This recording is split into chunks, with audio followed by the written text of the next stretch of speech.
share with you that one of the names in that stone is the name of my father.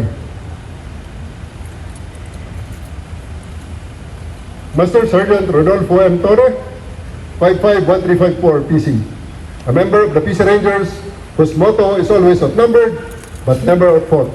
Silang lahat habang pinagtatanggol ang kapayapaan at katiwasayang tinatamasa ng lahat ng mga tao, mga bata o matanda, dito sa ating rehiyon.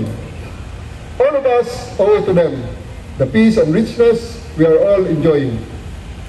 Before I end, nagpapasalamat ako sa inyong lahat, sa inyong mga sakripisyo sa nakaraang linggo. Together, we show the country and the world what the Philippine National Police can do. As PBBM once said in the operations, it is police operations at its best. Lastly, I am the happiest person that we did not add another name in this memorial.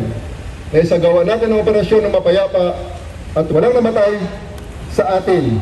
Marami pong salamat at magandang hapon sa ating lahat.